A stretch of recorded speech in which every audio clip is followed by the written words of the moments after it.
Rabi'u Musa magana su ta zo daidai da tawa da ne magana a yi kiranye shi ne amfani da ƙuri'a na cewa duk mutumin da aka ga bai yi ba shugaban ƙasa ne, gwamna ne, ɗan majalisu ne, sanatoci ne, wakilai ne, to ka amfani da ƙuri'arka ko idan lokaci ya zo ka canja su ko kuma a yi abin da ake cewa kiranye riko.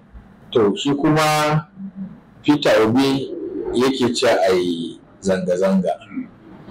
Za a ga cewa ra'ayin Kwankwaso yana zo daidai da ra'ayin mayawaita ko in ce ma na arewa ga baki daya.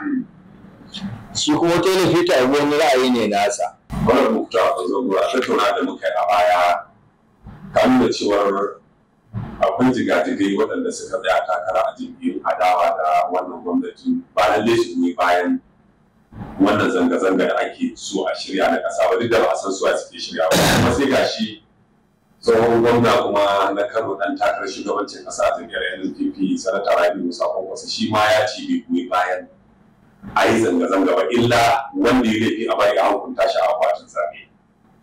Ɗaya ɓangaren kuma Peter Obi da ya yi wa da Labour Party takara ya ce yana goyon bayan a yi zanga-zanga amma a yi ta lumana ba tare da ba da dukiyar al'umma ba. Ya aka yi aka samu rarrabuwar kai duk da dukkaninsu suna adawa ne da ita gwamnatin da ce a yanzu. Ka san dai na kada gidaki a taban jiya kada kishi. Za a ga tun 1966 abubuwan da suka faru sun daidai da maganganun wa'annan mutanen guda biyu daga bangarori daban-daban. In kada ki ai Musa Rabi'u Musa magana su ta zo daidai da tawa da ne magana a yi kiranye shi ne amfani da ƙuri'a na cewa duk mutumin da aka ga bai yi ba shugaban ƙasa ne, gwamna ne, ɗan majalisu ne, sanatoci ne, wakilai ne, to ka amfani da ƙuri'arka ko idan lokaci ya zo ka canja su ko kuma a yi abin da ake cewa kiranye riko. To shi kuma Peter Obi yake cewa a yi zanga-zanga. Za a ga cewa ra'ayin Kwankwaso yana zo daidai da ra'ayin mayawaita ko in ce ma na arewa ga baki daya. Shi kuma Tony Peter Obi wani ra'ayi ne nasa wanda ta taɓa faruwa yau shekara wajen 60 zan ce ma da ta faru a 1966. Aka ce sojoji sun yi tunziri ko sun yi bore da tsarin dukkan 'yan siyasa na kowane bangare za su ture su ko su kashe su, kamar daga bangaren arewa Kaduna kenan su Sardauna, daga bangaren kudu maso gabas su Okpara kenan wanda suke Enugu yana premier, kamar su Akintola yana premier, Sardauna yana premier. To sai ta faru aka samu munafunci wannan din ba za ta iya faruwa kawai sai aka kai 'yan siyasa da suke Kaduna da Lagos. Wannan Lagos din duk wanda aka kashe 'yan arewa ne, haka sojoji wanda aka kashe, sannan a jihar yamma kawai Akintola aka kashe premier, amma Okpara da sauransu ba a kashe su ba. Wani ka duba lokacin zaki ne president na ƙasa amma kusan gane yanzu. To za a ga cewa kai kana zaune a Kano ko Sokoto ko Maiduguri, wani yana Enugu ko Anambra zai ce ma ka yi ɓanna, shi kuma bai fito bare ma ya ɓanna. Ka gane mu zan yake faɗa? To saboda haka ya kamata mu kai hankalinmu nesa, matasan mu yara. Najeriya malamin kullum yana cewa da ya ce a kowa san gidan ubansa. Duk abin da lokacin muna ciyamomi, duk abin da rami mu da Sa'adu Mali ya da fito gona a Bauchi su dan Sokoto shi ne ciyaman cikin garin Sokoto da sauransu, sai mun duba mun ga menene riba arewa. Haka hannun majalisa, in ka duba majalisar da muka yi duk abin da aka sai mun duba mun ga menene position din arewa. In kana Kano in kai wannan zanga-zangar menene ribar Kano kuma menene ribar arewa, menene ribar musulmi? Babu. Idan mu ne a Kano muka shirya ta ko a arewa ko mu musulmi, to shine muke da riba. Duk yaran da suke cewa suna yi sun dawo sun daina, in ka duba za su ce can gudu a haka su kuma suka ga bala'in da ba su taɓa gani ba, mutanen da suka gani kuma za a ce musu duk abin da suke so a duniya za a yi musu, kuma sai ga cewa to wannan bala'in da abin da suke so to bala'i ne, ko wani abu ne ya faru ba su a cin daɗin. To da haka wannan karatun baya za su je su koya su tuna mutumin da yake Lagos ko Anambra ko Enugu ko Ibadan kada ya zo ya ce mu koyi kaza, ba al'adar kuɗi ba addinin kuɗi da shi ba. So abin da zai iya yi shi a can jiharsa kai nan ba za ka iya yi ba saboda bai dace da kai ba. Ai a Anambra da Imo abubuwan da suke faruwa na wannan rigingimun Mossad da kuma Biafra a nan arewa ba mu da wannan. So an dauke ka an kai ka to wata jere ce ke goyi bayan wanda suke cewa sai an yi Biafra. An ya faru 1966 aka kai Sardauna. Lagos ba ta waƙale ba kawai, duk wani babban soja da yake ɗan arewa ban daga ba wanda aka bari kashe su aka yi. Lokacin sa Hassan duk mojin ne sun mutara, amma shi na laftanar kana shi ne ba su kashe ba, amma duk wanda ka sani kashe shi.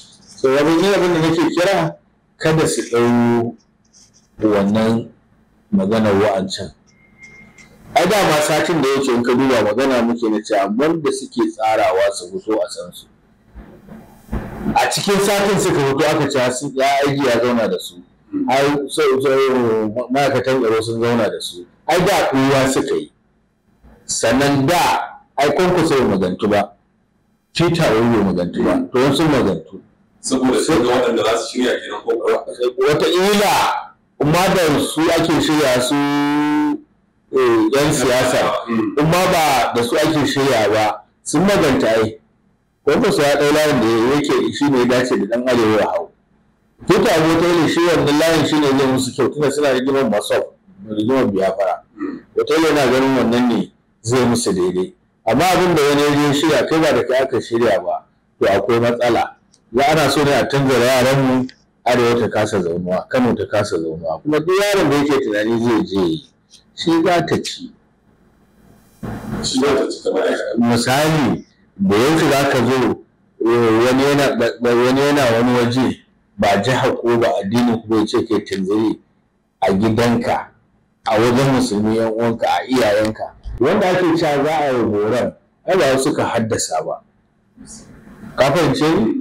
Gwamnatocin jihohi ne da gwamnatin tarayya suka haddasa wannan kuncin da ake ciki.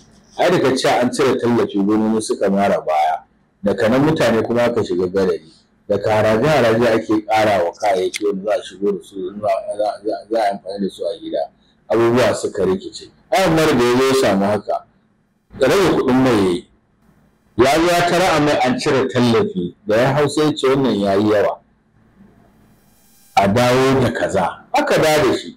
Bare kai kana gwamnati kai ne ka cire, dawo da shi inda mutane za su haɗu mai yana sai da shi 300-350 a ba wani abu. Sannan na biyu tsarin da gwamnati take ɗauka a kan wannan ba mutum 50,000 ko 250 ko 200 ba an sa wace soft money ne, in ka ba shi ya cinye gobe kuma shi zai ma gora. Ai sun babba su tun lokacin Buhari ka ce wata 6 ka daina ba shi, ka ƙirƙiri kuma dole sai ya je wani wajen ya idan aka samu wayautan barayi da sauransu. Koya musu sana'a, ɗauka sa aikin sarki ko aikin gwamnatin tarayya. Gwamnatin tarayya ta ce duk lokacin zaman a rubuta mutum 100 ta ɗauke shi aiki 100 za ta yi sa a cikin ma'aikata civil service, wasu za su kai su NPA, wasu airport, wasu NNPC, wasu universal education, wasu a tadifan, wasu a jami'o'i, wasu a college education, wasu a soja, wasu a police, wasu a custom, wasu a prison, wasu a immigration, wasu a road safety, wasu a civil defense, wasu a federal fire service. Mutum 100 kowace local government 100. In ka zo ka ce kowace ƙaramar hukuma ka ɗau mutum 300-500. In ka zo ka ce ko jiha ita ma ta ɗauki cewa kowace mazaɓa za ta ɗau mutum 20. duk mazaɓa za a ɗau mutum 30, mazaɓin mu da 12 ne, 30 sau 12 in ka buga nawa ke. Ka gane duk wannan yaran za su samu aiki ne wanda ko da 20,000 30 ko iya 60 da aka ce minimum 65 ko a 70 da aka ce shine minimum, ko iya nan kake ba su za su ci da iyaye, za su taimaka iyayensu, za su taimaka kansu. Wasu in kamar su ma shekara 1-2 aure za su in suna tanadi. Amma ba wai ka zo ka dinga cewa kawai kana kawo policy ɗin da a baki ne gaɗari. Gwamnati ta tsaya ta yi abin da ya dace shine solution na ƙarshe, ba wai temporary ba.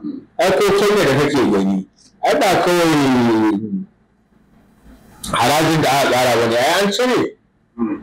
Amma daga ƙarshe kowa san wani tsari aka yi. Daga ƙarshe yaran yanzu ai har da suke da 'yan sanda da ma'aikatan tsaro. In ka tuna kusan a wannan shekarar a airport ko a port ta jirgin ruwa an kakkama kwantena ta makamai. Allah ne ya san kuma wanda suka wuce suke hannun wanda suke yin wannan shirye-shiryen. Su kaga akwai buƙatar yaranmu da manyanmu da 'yan kasuwanmu da 'yan boko da 'yan siyasa da malamanmu kowa mu ɗau matsayin ɗaya. Malamai sun ɗauka, 'yan kasuwa sun ɗauka, 'yan siyasa sun ɗauka, inda Kwankwaso ya magantu ba a goyi bayan a yi ba. Sau da haka in PDP kake su Aminu Ali su goyi baya ba, in APC kake su Ganduje su goyi baya ba, in NPP kake don Kwankwaso bai goyi baya ba. Wannan shine position ɗin da ya kamata Kano da Arewa mu ɗauka, shine a ala a wajen ma ba ko ku abin da wanda ya ce ku yi shi a garin su bai shirya ba. Amma jama'a duk da ganin yadda matasa suke son tsarin Kwankwaso suke bin sa, sun bijire wannan magana da yi. Wato za su bi jagora amma akan wannan kadam su ba su yarda ba. A'a mutum ne na social media misali wanda suke a jirgi a mazaɓu fa. Ai idan ka ɗauka da ka ɗaya hannun akwai wanda suke yin mutum kuma akan wannan in sun fito su kuma su far musu. Ke wannan ce ba a so. Ka bi social media din sai ka dinga duba mutum nawa ne suke masa jafa'i, mutum nawa ne kuma sau goyi bayansa. A social media za ka ga cewa mayawaita wanda suke sukar abin ba 'yan kwankwasiyar ba ne mayawaitansu. Amma a social media za su mai da kansu 'yan kwankwasiya saboda ba a san su ba, ganin su ake ba, gaba da gaba ake da su ba. Amma an da radio suka shiga ni wani ɗan kwankwasiya a mazaɓa kaza ban goyi bayan wannan tsarin da Madugu ya kawo sai in yadda da kai. Amma wannan ai sojan gona ne mayawaitan su wanda suke yi. Akwai tsarin wanda in ka duba ma ƙarshen ta ba wanda 'yan kanan ba ne za a kawo su yi. Ya kamata ma'aikatan tsaro su sa ido a shige da fice na motoci da suke shigowa Kano da fitarsu. Za ka iya samu za a kawo mutane daga wasu wuraren a kawo su nan don su da zonar zanga-zanga a Kano. Saboda haka idan kuma suka haɗu da wanda su kuma suka ce ba su yadda a yi zanga-zanga ba, kaga rigima za a yi, make-make za a yi. Don na san dole ma sai ka samu, domin duk mutumin da yake da kanti ko yake da suto ko yake da wani waje zai sa mutane wanda za su tsare masa, domin ka zo bugar ka za su. Duk jaman duk da rashin alaƙa ta kwarai a cikin tsarin siyasar, ta yi mana bayani cewa dukkanin jagorori da manya daga kowane bangare a siyasa duk da adawa da ake aikin arewa su goyi baya da ya zanga-zanga ba. Ana ganin yankin kudu yanki ɗaya ne da shi shugaban ƙasar ya fito da shi Peter Obi. Da shi Peter Obi ya ce a yi zanga-zanga. Shi kuma ya ce in ma za a yi banda birnin tare a Abuja a matsayinsa na ministan gwamnati. Peter Obi ai bai fito daga jihar Yamma ba. Ya nufi na ɗan kudancin ƙasa. A kudanci daban. Ai a kudanci ma daban. A siyasar Najeriya. In ka tafi yanzu inda Peter Obi ya fito, za a ga cewa a siyasa sai ka dinga da bambanci. Yawwa su kansu baka yi wani wanda ya isa a ƙasar Inyamurai ya ce ai ba. Peter Obi ne kawai saboda wata ajandarsa. Kuma wannan ajandar an yi ta a baya. 1966 kamar da na gaya ma wanda 'yan siyasa suka tsara wani abu wanda da ƙarshe arewa aka cutar, wanda ce aka yi a Lagos da Enugu da Ibadan da Kaduna, sai ba a yi Ibadan ba a yi Enugu ba, sai aka kai a Lagos da Kaduna. Kafin ni a jihar Yarabawa ba ne ya fito ce na goyon baya, inda Tinubu ya fito. A South ba ne ya fito ce na goyon baya. So za ka zo ka gama hayaniyarka a Kano, a waye gari ka ji a radio an ce ma a Ibadan ko Lagos ba a yi ba. Za ka zo ka gama hayaniyarka a Kano a ce ma a Enugu ko Ebonyi ko Abia ko Imo ba a yi ba. To kai da ka zo kai arewa ko Kaduna ko Kano me ribarka? Kuma su waye kake mu'amala da su da suka sa cewa za a yi? A wannan kawai wanda yake ganin zai ya ɗaya wannan yanayin matsala yake da ita. Wataƙila ana so a ƙona ma garurukan ka ne. Boko Haram mun ce shigo mana da shi ake mu arewa. Rigimar Zamfara mun ce shigo mana da ita ake arewa. To duk wannan ba ta isa sai kuma an ga ɓata biranen mu. Abin da yake faruwa a Sudan, yake faruwa a Kenya, yake faruwa a ina ne, yake faruwa a ina ne, sai an zo an tabbatar mana da shi kuma a wuraren mu. To amma cewa su jami'an tsaron ƙasar ba za su iya ba wa su masu zanga-zanga kariya ba ta inda duk wanda aka zai yi barna ko ba daidai ba akan tsarin zanga-zangar ana yabtar da shi a kama shi. A'a, yanzu da suka ga IG wanda suke cewa za su yi, ai ka ga misali su ma'aikatan tsaro sun san tsarin da suke. Za su iya cewa misali za ku a Lagos layuka nawa ne kuka shirya za ku bi. In za ku a Abuja hanyoyi nawa za ku bi. Ai ba za a ce ga baki ɗan waye gari kawai ko ina ma a'a. Sai ku faɗi cewa in za ku yi a Abeokuta wani layuka za ku bi ku nuna fushinku. Ka fahimce ni?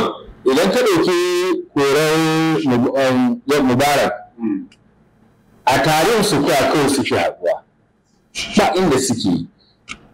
Haka Morsi da ya hau lokacin da Sisi zai hau a iya tarin su kwaya suke haɗuwa. Za a zanga-zanga a tarin su kwaya wanda yake cikin Cairo suke Cairo ba sani ba, duk wanda zai tafi fasinal zai tafiyarsa ba za a ga mutum uku ba suna tafiya ba za su je wajen, kuma iyalan za su tafiyar su huce haushinsu, iyalan za su huce haushinsu. Lokacin da ake rigima a tare lokacin Morsi akwai na abokina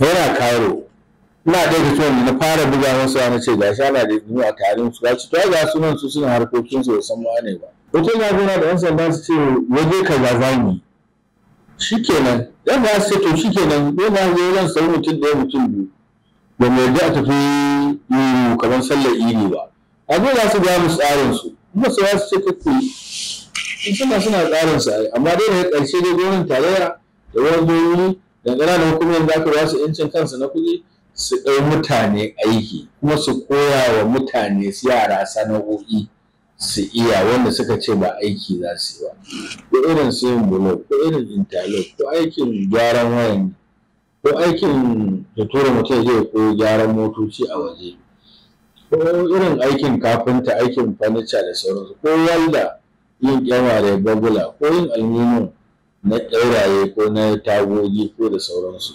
Wannan zai taimaka wajen samawa mutane aiki ne da kuma ibarsu a gwamnati. Ina cewa wajen mutum 600 zuwa 700 na ɗauka aiki.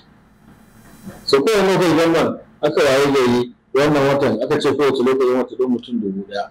Za a ga cewa wannan abubuwan sarari irin na cikin gari a ce sai 1500. Za a ga cewa duk wannan sarari wannan tare ta ce kowace lokacin gwamnan aka ɗau mutum 100. Sama akwai batu da kai na cewar a jingine zanga-zangar Abu Ali ba wakilai kiran ne. Kwankwasa kuma sai yake cewa a bari sai shekarar zaɓe ta zo. Kana ganin al'umma wanne ne zai fi musu sauki? Wanda muka saba da shi in zaɓe ne.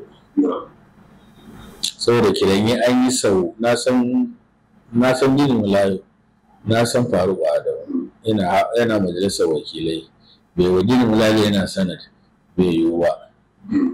Amma dai idan aka yi shin zai sa su ɗan majalisar, idan misali ɗan majalisar mu na Dala muka ce to wannan rigimar mu yara suka ce an ajiye ta, amma ku ku samu shugaban kasa ku ce ga abin da ya kamata, mutane sun ba da shawara ya ɗau mutane aiki, kuma ƙaramin hukuma za a ce ta bayar.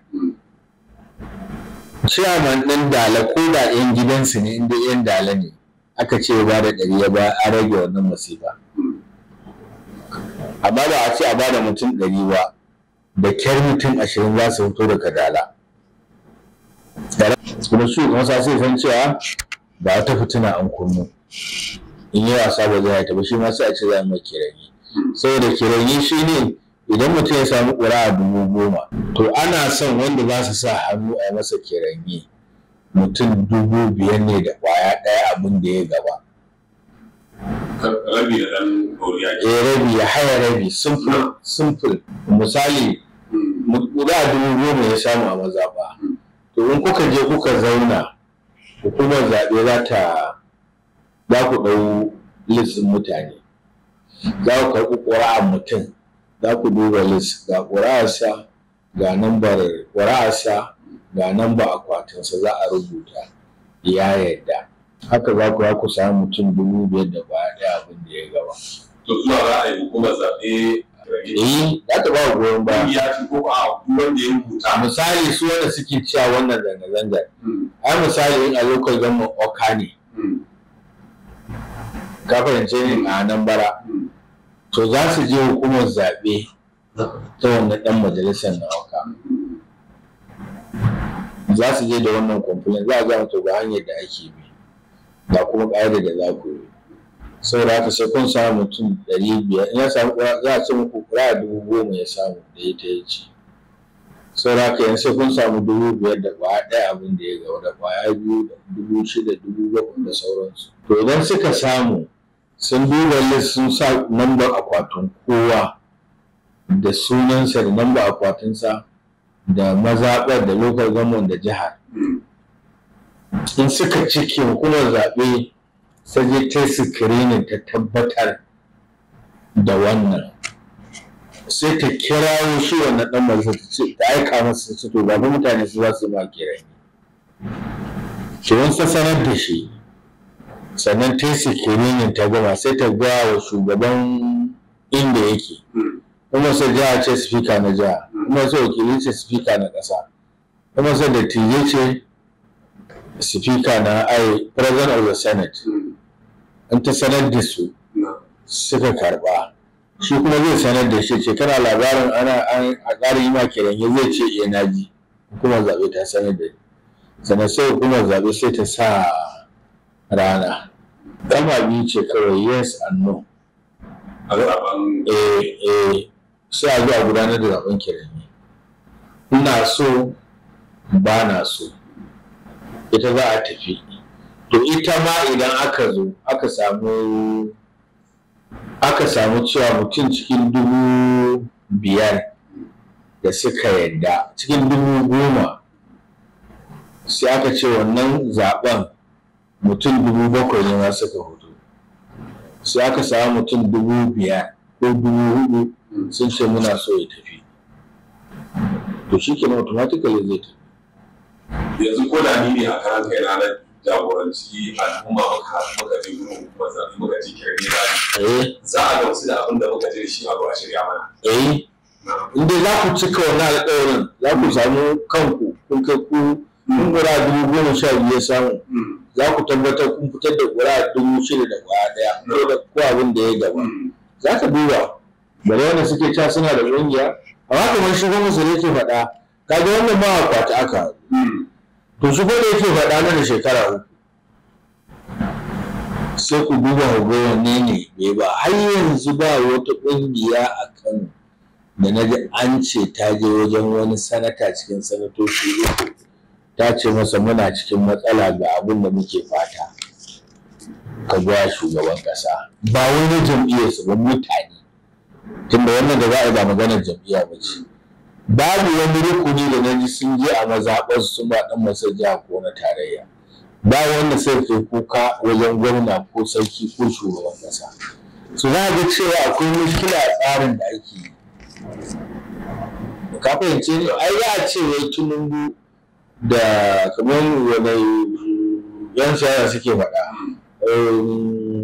ba layinsu nake na siyasa ba Buhari da Tinubu da suka ce za su suka jagoranta a Lagos da Abuja da Peter Obi ya ce ya goyi baya kada ya banda ya fito ya ce gashi a waje kaza a zo zai jagoranci mutane ai ba haka yi ba goyon baya kuma wannan goyon baya nasa hatsari ne ya kamata ba goyon baya kawai ne ba sai ya fito ya wuce gaba sai dai in dama wanda yan siyasa da suke faɗa suna ɓoye ne ba haka yanzu suke fito a wata zuwa lokacin za mu ga wanda suka fito da yawa a to ba ga shi yanzu maganar sa ta nuna cewa duk wanda yake arewa ta kansa ta faru 1960 za ku hala mana gwamnati ce Najeriya ta ɗaya ce amma ku san gidan ubansa yanzu ka san gidanka an samu a baya